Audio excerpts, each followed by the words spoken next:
back again with the chapter number 1. Today we will be seeing the exercise 1.1 and we'll be seeing the last question, that is question number 10 of exercise 1.1. So let's see the question now, students. A water tank has steps inside it, right? That is a water tank, right? Inside the water tank there are steps. A monkey is sitting on the topmost step. A monkey is sitting on the topmost step. The water level is at the 9th step. The water level is at the 9th step. First question, he jumps 3 steps down and then jumps back 2 steps up. That means first he is going 3 steps down, then he is coming 2 steps up. First he is going 3 steps down, then he is coming up 2 steps, right? In how many steps will he reach the water level? That means how many times he is doing this process so that he can be able to reach the water level. So let's see, right? Okay, I am just showing you the flow, that how the monkey is going to jump with the help of markers. Okay, this is my first step and this is my last step, right? So I am just showing you the process, that how the monkey is going to jump.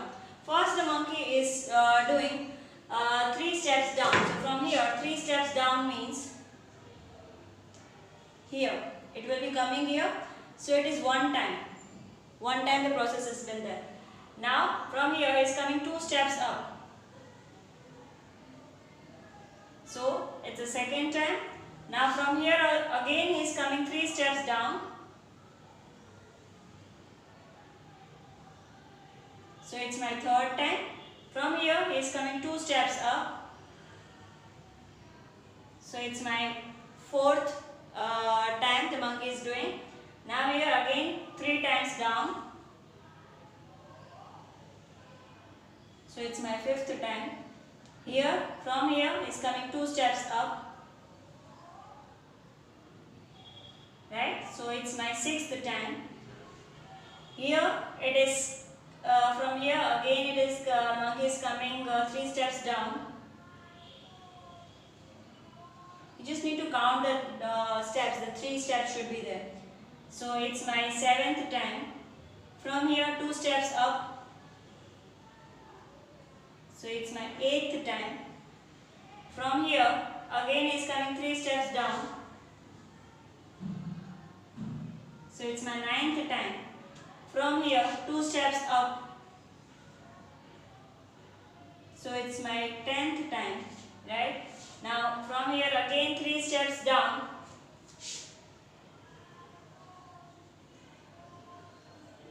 So total 11 times the monkey is doing this process, right? So after the completion of 11 times, then and then the monkey is able to reach the water level. So the answer of this question is 11 jumps. Is it okay, students? The answer of this question is 11 jumps. Students, now let's see the question number second of the same question, right? After drinking the water, he wants to come back. That means who wants to come back? Monkey wants to come back. For this, he jumps 4 steps up and jumps back 2 steps down. Now here what he is doing? He is coming 4 steps up, then going back 2 steps down. So in how many steps he will reach the top level? In how many steps he will reach the top level? So let's understand the jumping process of the monkey, right? Just remember that we here will be starting from the last step, because right now he is at the 9th level only, because he is there to drink water. Now he wants to come back. So don't start from the topmost, but start from the below one, right, students? So let's begin the process now. From here he is coming 4 steps up. So I am showing you the 4 steps up. So from here 4 steps up, then 1, 2, 3 and 4. So he will be reaching here. Right, students? So it's actually now 1 time it has been done. Now from here 2 steps is coming down. So it's my second time the process will be done. Now from here also again 4 steps up. So 1, 2, 3, 4. So I'll be reaching here.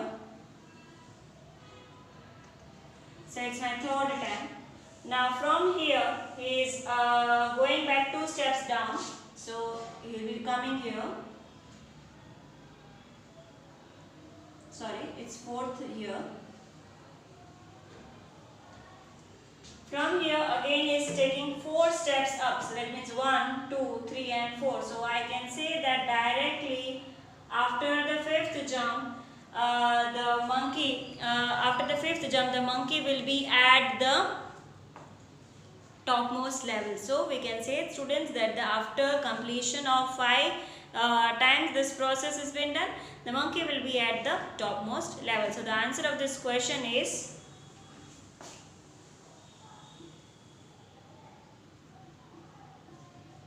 5 jumps. Is it okay, students? Okay, students, now let's see the third sub question of question number 10. If the number of steps moved down is represented by the negative sign, that means if the monkey is coming down, then we have to represent it with the negative sign, and if he is coming up, so we have to represent it with the positive sign. So represent his moves in part 1 and part 2. That means the previous questions which we have seen, we need to represent the monkey moves in the form of integers, right? If he is coming down, whatever the steps he is coming down, for example, if he is coming 3 steps down, so we have to write with the -3, and if he is coming 2 steps up, so we have to write it with the +2. So we need to write his moves in the first question as well as for the second question. So let's begin it with the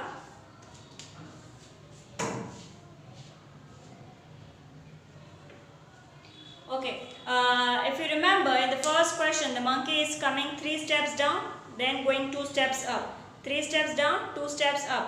So total 11 times that process was been there. So we will be writing here that 11 times process. 3 times down, 3 steps down, 2 steps up, 3 steps down, 2 steps up, 3 steps down, 2 steps up. So total 3 times this is done. Again 3 steps down, 2 steps up, 3 steps down, 2 steps up. So 5 times is done, one more, that means 3. So total 11 times, students, you can see this process. See, 1, 2, 3, 4, 5, 6, 7, 8, 9, 10 and 11. The total of this is -8. The total of this is -8. Now what does this -8 represent? This -8 represent that the monkey is coming 8 steps down. The -8 represent that the monkey is coming 8 steps down.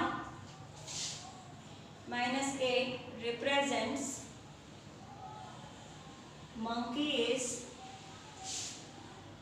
coming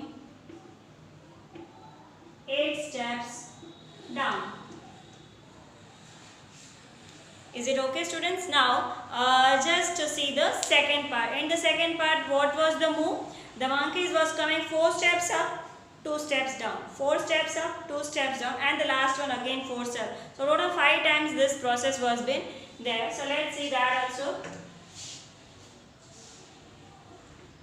4 steps up, 2 steps down. So up means plus and 2 steps down means minus.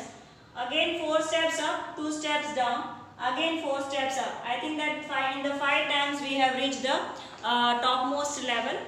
What will be the total of this? The answer of the total of this will be 8, right? Because 4 minus 2 is 2, 4 minus 2 is 2. So 2 plus 2, 4 plus 4, that means 8. Now what does this 8? Now here there is no sign, so we have to consider this as a positive 8. So what does this positive 8 says? The positive 8 says that the monkey is coming 8 steps up.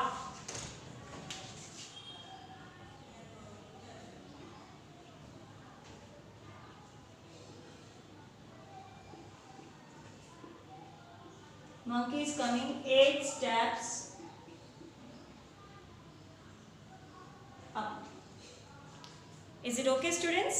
I hope you have cleared with the question number 10.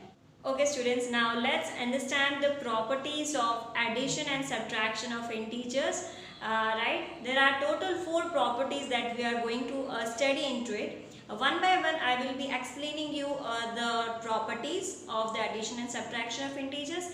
In that, the very first property is the closure property. Now what does this closure property says? Closure property says that whenever you add or subtract any two integers, right, the result should be an integer only. Whenever you add or subtract any two integers, the result should be an integer. If it is an integer, that means we can say that they are following the closure property. When you add or subtract integers, the result should be an integer. Result should be an integer. Okay, let's understand with an examples, right?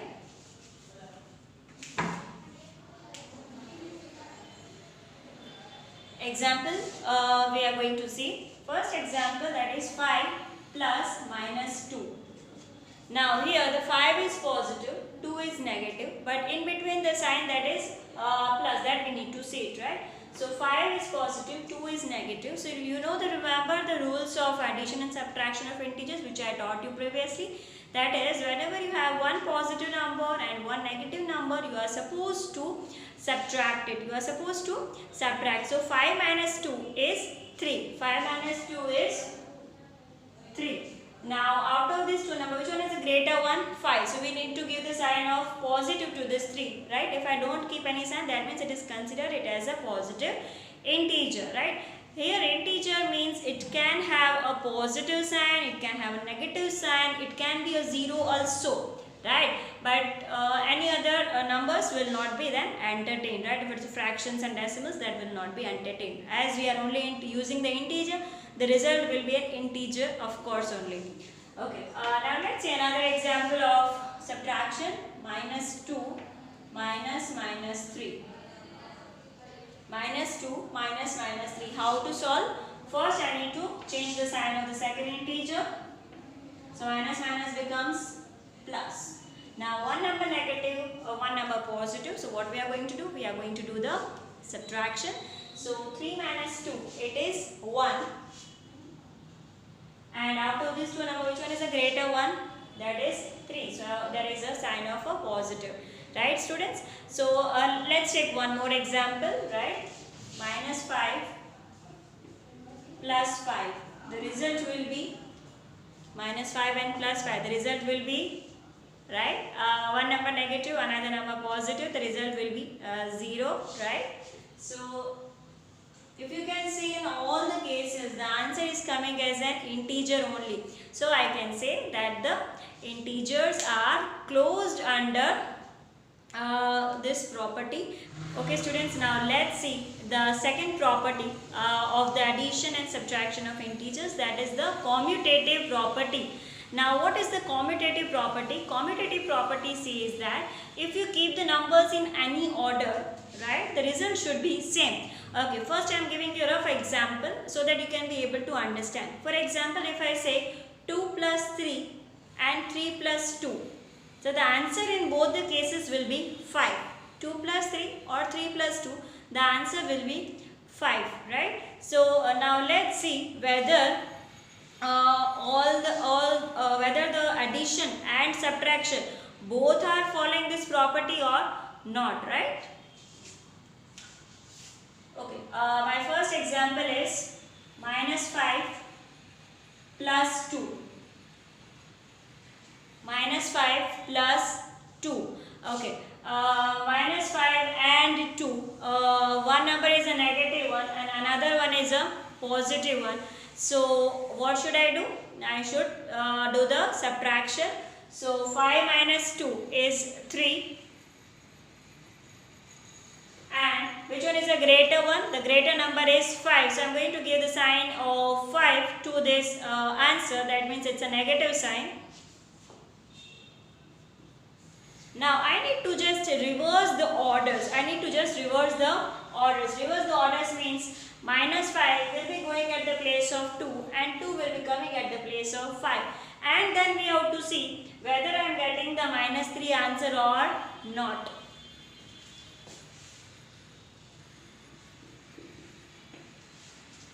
make one thing sure, students, that here the plus sign should be there, right? Because right now we are working on the addition of the integers, right? Then we'll see on the subtraction of integers. If we get the answer same, so we can say that the addition is following the commutative properties. Okay, 2 is a positive, 5 is a negative. So what we do? We do the subtraction. Now out of this two, which one is the greater one? 5, right? So I am going to give the sign of 5 to this number. Is it okay, students? So I can say that in both the cases I am getting the answer same. So that means addition is following the commutative property. Now let's see whether the subtraction is also following it or not. So I can prove this one. So addition is following the commutative property. Now let's see for the subtraction of integers also. Okay, minus 7 minus 2. Minus 7 minus 2. Let's first solve it, students. Minus 7. Now minus becomes plus. Now one number negative, another number positive. So what we do, students? We do the subtraction. So 7 minus 2 is what? 5, right? And what I need to give the sign of greater number. So which one is the greater number, 7 or 2? 7. So I am going to give the sign of 7 to this 5. So that is minus. Now what I am going to do, students? I am going to just change the order of the numbers. Only the order of the numbers, right? That means minus 2 will be coming at the place of minus 7 and minus 7 will be going at the place of minus 2. But in between sign will remain same. That means minus, right? So I am just changing the order, right? Now first one is minus 2. Now minus becomes plus. Now one number negative, another number positive. So what we do, students? We do the subtraction. So 7 minus 2 is what? 5. And after this, which one is the greater number? 7. So I am going to give the sign of 7 to this 5. So it is 5 positive. Now just see the answer, students. Here it is coming minus 5, here it is coming 5. So can I say that the subtraction is following the commutative property? No, we cannot say that the subtraction is following the commutative property. The reason is it is this sign. The reason is this sign, right? Because here it is a positive sign. Positive sign never makes the difference in the second integer, but negative sign makes the difference in the second integer, due to which only we are not able to achieve the same answer, right? Because here we need to change the sign of the second integer, due to which only the answer is coming different, right, students? I hope you got the property. Okay, students, now let's see the third property, that is associative property. Now what does associative property say is that take three integers, change the order of them, the result should be same. The result should be same. See, there is only slight difference between commutative property and the associative property. In commutative property, we work with the two integers. In associative property, we work with the three integers. This is the only difference. Rest all the working patterns remains the same, right?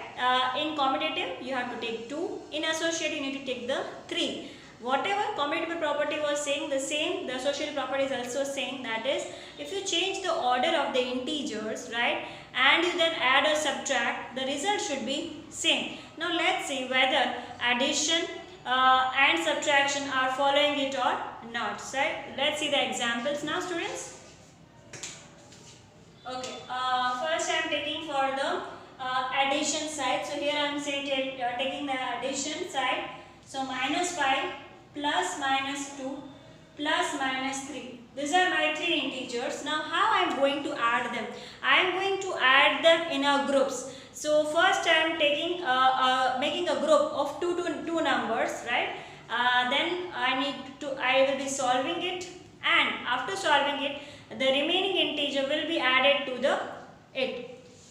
So minus 5 and minus 2. So first what I am going to do, I am going to make a pair of minus 5 and minus 2. And then whatever the answer will be coming, I will be adding minus 3 to it. Right, students? So minus 5 and minus 2. So minus 7 because same sign is there, so you need to add it. So 5 and 2 7, and we need to give the same sign, that is minus plus minus 3. So 7 and 3 again they are having the same sign. So what I am going to do? I am going to do the addition. So 7 and 3, that is 10, and I am going to give the negative sign to it. So this is the answer of my first way. This is the answer of my first way. Now I am going to change the order of the numbers, right? That means I am going to now make a group of 2 and 3, right? I am making a group of 2 and 3. Whatever the answer will be coming of 2 and minus 2 and minus 3, then I will be adding minus 5 to it. Okay? So let's begin now. Minus 5 is there. Going to make a group of minus 2 and minus 3. Minus 2 and minus 3. So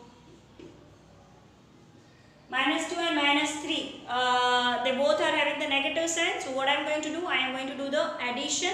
So 2 and 3 add, so you get 5, and both are having the negative sign. So give the negative sign to this 5. Right? Now minus 5 and minus 5. Minus 5 and minus 5, students. The answer will be minus 10, because both are having the negative sign. So need to change the, just need to add them and keep the same sign. So it's 10 and with the minus sign. Okay, my third way I am going to show, that is I have first chosen minus 5 and minus 2, then I have taken minus 2 and minus 3. Now I am going to take the last way, that is minus 5 and minus 3. And we'll see that whether in all the three cases, whether we are getting the answer same or not. Okay, so my third one, example is only one, but I am showing the three ways of it, right?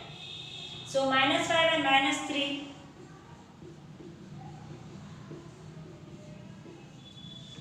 And then with the minus 2. So minus 5 and minus 3, students. Minus 5 and minus 3, both are having the negative sign. So the result will be minus 8. Because both are in the same sign, so need to be added. So 5 and 3 becomes 8, and with the negative sign. Now with the minus 2. Now minus 8 and minus 2, both are again having this negative sign. So what I am going to do? I am going to add them and keep the same sign. So minus 10. Is it okay, students? Now just to see whether in all the three ways I am getting the answer same. Yes, I am getting the answer same in all the three cases. That means minus 10 and minus 10. Okay, students, now let's see the subtraction of integers also, whether they are following the associative property or not. Here there are three integers, that are minus 7, minus 6 and 4, right? And in between there are negative sign in between of them. Just we need to see if we order the numbers position, then will the answer will remain same or not. So first I am taking the same order, that means minus 7, minus minus plus 6, minus 4. So I am going to first going to use them, this one minus 7 and 6. So I will get minus 1, and along with that minus 4. So same sign, and so we need to add the numbers, and we need to give the same sign to this. Now I am going to change the position of the numbers. That means minus 6 I am giving at the place of minus 7, and minus 7 is coming at the place of minus 6. So let's solve it. Minus minus plus, right? So I am going to first solve this too. So 7 minus 4 is 3. Now minus 6 and 3, the result will be minus 3 only. Now I am going to change the position of say for example 4 and 7. So my 4 will be coming here at the place of 7, minus minus 6, and at the place of 4, minus 7 will be coming, right? So now let's solve it. 4 minus minus plus 6 minus minus plus 7. So you can take any two integers, right? So I can take 6 and 7 together. So 6 and 7 total becomes 13, and then 13 you add with the 4, so we will get 17. right students? So you can see that in all the three cases, minus 5, minus 3 and 17, my answer is changing, right? So I cannot say that the subtraction is following the associative property, only the addition is following the associative property. Okay students, now let's see the last property of addition and subtraction of integers, that is additive identity. Additive identity property. What does this property say is that if you add 0 to any integer, then you get the same integer as your result, right? आप 0 को किसी भी integer के साथ आप add करेंगे, you will get the same integer back. For example, minus 5 plus 0. So what will be the answer? Minus 5 only. If I add 7 with the 0, then also I will get the 0. Then also I will get the 7. Sorry. If I add 0 to 7, then I will get the answer as 7. So you can see that whatever the integer was there, so we are getting the same integer back. We are getting the same integer back. So you can call the 0 as the additive identity element for the addition of integers, right students? आभार।